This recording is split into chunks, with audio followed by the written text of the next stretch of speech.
Hello everyone. So friends, welcome to Takshashila learning. And आज के इस करंट अफेयर्स के सेशन में हम डिस्कस करेंगे मेनली 8 फरवरी और 9 फरवरी के अभी तक के जितने भी इंपॉर्टेंट न्यूज़ और अपडेट्स हैं उनको। और इसी तरीके से देखिए, मैं आपके साथ डेली लाइव जुड़ता हूँ मंडे टू फ्राइडे, तो हम डिटेल में करंट अफेयर्स को डिस्कस करते ही हैं, और सैटरडे को इन्हीं पूरे हफ्ते के करंट अफेयर्स को क्विज की फॉर्म में यानी एमसीक्यू वाइज भी मैं आपके लिए लेके आता हूँ, ताकि आपको ये भी एक आइडिया लगता रहे कि कैसे क्वेश्चन आपसे एग्जाम में पूछे जा सकते हैं। चाहे आप देखिए किसी भी कॉम्पिटिटिव एग्जाम की प्रिपरेशन कर रहे हो, चाहे मैं बात करूं बैंकिंग, एसएससी या रेलवे एग्जाम की, जो जनरल अवेयरनेस का सेक्शन आता है इन एग्जाम्स के अंदर, उसमें आपको करंट अफेयर्स में से काफ़ी सारे क्वेश्चंस देखने को मिलेंगे। और इसीलिए हमारा ये इनिशिएटिव है आपको डेली बेसिस पर आपके लिए करंट अफेयर्स को डिस्कस करने का।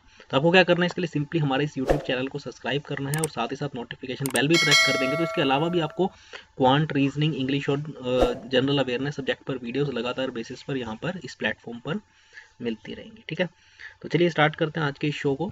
तो पहला अपडेट है, पीएम मोदी इनैग्यूरेट करेंगे वर्ल्ड सस्टेनेबल डेवलपमेंट समिट 2021 को 10 फरवरी यानी कल। ठीक है, तो कल पीएम मोदी से इनैग्यूरेट करेंगे वाया वीडियो कॉन्फ्रेंसिंग। आपको पता है आजकल जितने भी इवेंट्स हो रहे हैं, समिट्स हो रहे हैं, खासकर कोविड के टाइम पीरियड में वो वीडियो कॉन्फ्रेंसिंग के थ्रू ही आप ज़्यादातर देखेंगे। ठीक है ना। तो इसके बाद अगर बात करें थीम की, थीम बहुत इंपॉर्टेंट है, क्योंकि थीम पर बेस्ड क्वेश्चन आपको कई बार एग्जाम में देखने को मिलेगा, खासकर बैंकिंग एग्जाम्स में। तो वो इसका थीम है redefining our common future, safe and secure environment for all. तो ये इसका थीम है इस समिट का। और वैसे बात, आप नाम से आपको पता चल रहा होगा इस समिट का क्या है, वर्ल्ड सस्टेनेबल डेवलपमेंट समिट। ठीक है ना, यानी कि डेवलपमेंट के साथ साथ हमें अपने एनवायरनमेंट का भी ध्यान रखना है। ऐसा नहीं कि हम एनवायरनमेंट को पूरे तरीके से डेटेरियोरेट करके जो है प्रोग्रेस करें। ठीक है, तो ये इसका समिट है, इसका थीम है। ठीक है, अगर बात करें 20th एडिशन यानी 20th टाइम जो है इस तरीके से वर्ल्ड सस्टेनेबल डेवलपमेंट समिट को ऑर्गेनाइज किया जा रहा है of the energy and resources institute flagship event. ठीक है, और ये 10 से 12 फरवरी तक रहेगा। इसे पूरा ही ऑनलाइन ही कंडक्ट किया जा रहा है। ठीक है, और इसमें जो है काफ़ी सारे जो है गवर्नमेंट्स के जो है वो भी आएंगे, ब्यूरोक्रेट्स आएंगे, बिजनेस लीडर्स आएंगे, एकेडमिशियंस आएंगे, climate scientist, youth, civil society, सभी इसमें पार्टिसिपेट करेंगे for the fight against climate change. जैसे अभी आपको पता है उत्तराखंड में आपने सभी ने सुना होगा जो ग्लेशियर बर्स्ट हुआ है, तो उसमें भी कहा जा रहा है कि क्लाइमेट चेंज एक रीज़न इसके पीछे हो सकता है। जिस तरीके से ग्लोबल वार्मिंग हो रही है, अर्थ का जो एवरेज टेम्परेचर है वो जिस तरीके से बढ़ रहा है, ग्लेशियर्स जिस तरीके से मेल्ट हो रहे हैं, तो वैसी बात है। तो ये एक बहुत बड़ा चैलेंज आने वाले दिनों में होने वाला है पूरे वर्ल्ड के लिए। तो पीएम मोदी इसे इनैग्यूरेट करेंगे वर्ल्ड सस्टेनेबल डेवलपमेंट समिट को 10 फरवरी यानी कल, वीडियो कॉन्फ्रेंसिंग के थ्रू। आप इसका थीम नोट डाउन कर ले। 20th एडिशन यानी 20th टाइम जो है इसे ऑर्गेनाइज कर रहा है। इस इवेंट को ऑर्गेनाइज बेसिकली कौन करते हैं, the energy and resources institute यानी टेरी, TERI। ठीक है, उनका फ्लैगशिप इवेंट है, और ये 10 से 12 फरवरी के बीच में इसे ऑनलाइन किया जा रहा है इस समिट को कंडक्ट। ठीक है, आगे बात करते हैं। सेंटर ने 16,000 करोड़ रुपीस एलोकेट किए हैं पीएम फसल बीमा योजना में इस फाइनेंशियल ईयर 2021-22 में। ठीक है, to basically boost the safety of farmers crop. आपको बीमा का मतलब आपको पता ही होगा, इंश्योरेंस एक तरीके से। तो जो फार्मर्स की क्रॉप है उनकी एक तरीके से अगर कुछ भी देखिए वजह से, अगर उनकी खेती पर अगर जैसे जो उन्हें किसी भी वजह से अगर उनकी खेती खराब होती है, तो इस केस में उन्हें इंश्योरेंस मिल जाता है। ठीक है, तो 16,000 करोड़ रुपीस इस बार गवर्नमेंट ने इस बजट में एलोकेट किए हैं। और इस पर agriculture and farmers welfare ministry ने कहा that there is a budgetary increase of around 305 crore rupees. अगर हम प्रीवियस फिजिकल ईयर से कंपेयर करें 2020-21 से, तो 21-22 में जो है 305 करोड़ रुपीस और ज़्यादा इस पीएम फसल बीमा योजना में एलोकेट किए गए हैं। तो आप इसकी फिगर नोट डाउन कर लें, 16,000 करोड़ रुपीस इस फाइनेंशियल ईयर में इसके लिए एलोकेट किए गए हैं। और इसका जो मेन जो इस पीएम फसल बीमा योजना का जो मेन एम है वो है to ensure maximum benefit of crop insurance reaches to farmers. ठीक है, तो अगर जो भी देखिए इसमें अगर एनरोल करते हैं अपने आप को, तो उनकी क्रॉप्स को जो है एक तरीके से इंश्योरेंस मिल जाता है। अगर कोई भी नेचुरल कैलेमिटी की वजह से जो है अगर उनकी क्रॉप खराब होती है, तो उनको इस केस में इंश्योरेंस कवर मिल जाता है। जैसे हम अपनी लाइफ का इंश्योरेंस कराते हैं, हम अपनी व्हीकल का इंश्योरेंस कराते हैं, वैसे उसी तरीके से क्रॉप्स का भी इंश्योरेंस होता है। और ये जो स्कीम है ये एक्सटेंड करती है coverage for the entire cropping cycle. ठीक है, चाहे वो प्री सोइंग से लेके पोस्ट हार्वेस्ट पीरियड तक। ठीक है, और जो भी कोई लॉस इस बीच में राइज होता है, चाहे वो सोइंग से लेके मिड सीजन एडवर्सिटीज को लेके, सारा ये कवर करता है ये क्रॉप इंश्योरेंस स्कीम। ठीक है, और इसे देखिए लॉन्च किया गया था इस क्रॉप इंश्योरेंस स्कीम को आज से 5 साल पहले 13 जनवरी 2016 को। तो एक इंपॉर्टेंट स्टैटिक पॉइंट भी है, इसे आप नोट डाउन कर सकते हैं। इस फसल बीमा योजना को 2016 13 जनवरी को लॉन्च किया गया था। ठीक है, आगे अगर बात करें तो राज्यसभा ने पास कर दिया है Jammu and Kashmir reorganisation amendment bill 2021। तो बेसिकली रिप्लेस करेगा, इससे पहले इसे ऑर्डिनेंस की फॉर्म में लाया गया था, तो अब इसे ओवैसी बात आपको पता है ऑर्डिनेंस को जो है लोकसभा राज्यसभा से पास कराना ज़रूरी होता है। तो ऑर्डिनेंस तो कुछ टाइम के लिए वैलिड रहता है, टाइम पीरियड के लिए। तो पहले इसे ऑर्डिनेंस की फॉर्म में लाया गया था और अब इसे फाइनली राज्यसभा से अप्रूव भी इसे पास करा दिया गया है।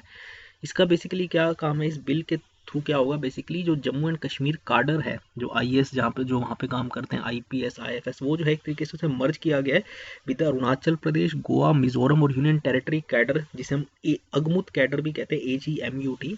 इसमें ए स्टैंड्स फॉर अरुणाचल प्रदेश, जी का मतलब गोवा, एम का मतलब मिजोरम और यूटी, ठीक है ना। तो उसके साथ इसको मर्ज कर दिया गया है, जो जम्मू एंड कश्मीर काडर के जो आईएएस आईपीएस और आईएफएस जो जिन्हें अपॉइंट किया जाएगा वहाँ पे, ठीक है। और इसे मैंने आपको बताया पहले ऑर्डिनेंस के थ्रू पिछले महीने पास किया गया था और अब इसे राज्यसभा के थ्रू भी पास करा लिया गया है। ठीक है, तो आप यहाँ के विजुअल्स देख सकते हैं जब इसे पेश किया गया था राज्यसभा के अंदर उसके।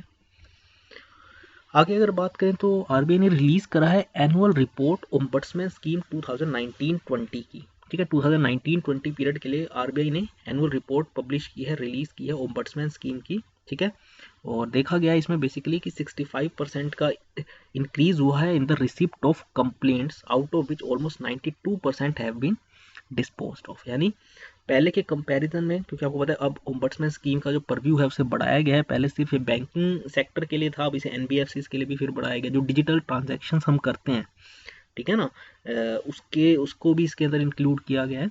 तो देखा गया ओवरऑल की 65% का इंक्रीज हुआ है नंबर ऑफ कंप्लेंट्स में, और इसमें से ऑलमोस्ट 92% जो है वो उसे डिस्पोज ऑफ भी किया जा चुका है। तो 3 ओम्बड्समैन के बारे में आपको बता रहा था, एक बैंकिंग सेक्टर को करता है, एक एनबीएफसी को कवर करता है, और तीसरा डिजिटल ट्रांजैक्शन, जैसे हम यूपीआई वगैरह के थ्रू पेमेंट करते हैं। तो उसमें अगर किसी तरीके का प्रॉब्लम आती है, मतलब जैसे अगर आपके पैसे डिडक्ट हो गए लेकिन सामने वाले पर्सन को पैसे ना मिले, तो उसके तरीके की जितनी भी कंप्लेंट्स होती है डिजिटल ट्रांजैक्शंस में ज़्यादातर इसी तरीके की होती है।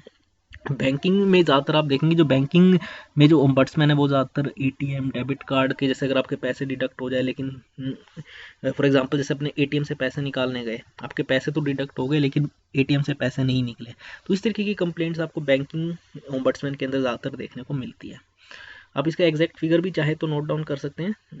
इन तीनों ही जो ओम्बड्समैन है उन्हें 2019-20 फाइनेंशियल ईयर के अंदर 3,30,543 कंप्लेंट्स इन्होंने रिसीव करी, जिसमें से अगर हम बात करें एज कम्पेयर टू 18-19 कितनी थी, 2,03,062। ठीक है, तो इसमें आपको 65% का इंक्रीज देखा गया in the number of complaints. तो 2019-20 में टोटल कंप्लेंट्स रिसीव्ड हुई 3,30,543, और 2018-19 में आप नोट डाउन कर सकते हैं, और इनमें से 92% को डिस्पोज ऑफ भी किया जा चुका है। और अभी जो हाल ही में मॉनेटरी पॉलिसी आरबीआई ने अनाउंस की है, जिसके अंदर जो की पॉलिसी रेट्स है उनको तो अनचेंज रखा है, उसी में देखिए एक और इंपॉर्टेंट अनाउंसमेंट की गई थी।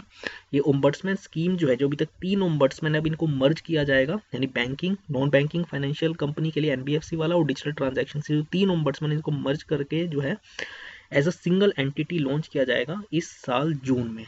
ठीक है, तो इन तीनों ही ओम्बड्समैन को मर्ज करके अब सिंगल एंटिटी जून में रोल आउट इसे किया जाएगा। ठीक है, तो एक इम्पोर्टेंट अपडेट है खासकर बैंकिंग एस्पायरेंट्स के लिए, उन्हें पता होना चाहिए।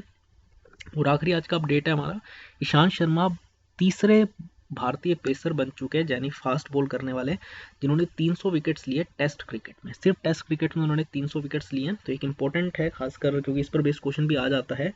ठीक है ना, तो 300 टेस्ट विकेट्स लेने वाले थर्ड इंडियन पेसर वो बन चुके हैं। अभी जो मैच चल रहा है इंडिया और इंग्लैंड के बीच में, पहला टेस्ट, इसमें ऑलमोस्ट लग रहा है कि इंडिया हार ही जाएगी अब, लेकिन उसमें इन्होंने एक 300 विकेट्स लिए हैं, जो कि अपने आप में एक बहुत बड़ी अचीवमेंट है इनके लिए।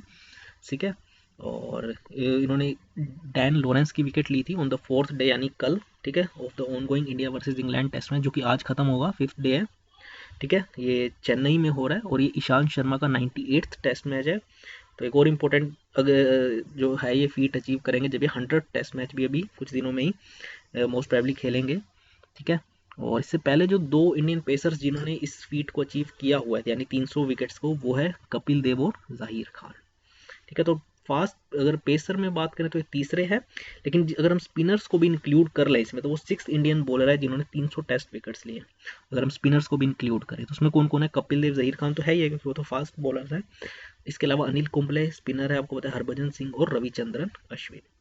तो ये छठे इंडियन बॉलर बन चुके हैं अगर हम इसमें स्पिनर्स को भी इंक्लूड कर ले। अगर स्पिनर्स को इंक्लूड ना करें तो पेसर्स में अगर बात करें तो कपिल देव, जहीर खान के बाद ये तीसरे हैं। ठीक है, कुछ स्टैटिक पॉइंट्स हैं, आप नोट डाउन कर लें। क्लियर है, ये कल के ही विजुअल्स है और आज ये टेस्ट मैच खत्म भी हो जाएगा। जो अभी तक लग रहा है मोस्ट प्रोबेबली अनफॉर्चुनेटली इंडिया ये हार जाएगा ये वाला टेस्ट मैच। ठीक है, बट खैर चलिए, तो आज के इस वीडियो में इतना ही। अगर आपको कोई डाउट है तो आप ज़रूर कमेंट करके पूछ सकते हैं और बाकी की वीडियोस आपको हमारे इस यूट्यूब प्लेटफॉर्म पर मिलती रहेगी। इसके लिए आप हमारे चैनल को सब्सक्राइब भी कर लें। तो आज के इस वीडियो में इतना ही फ्रेंड्स, थैंक्स अ लॉट।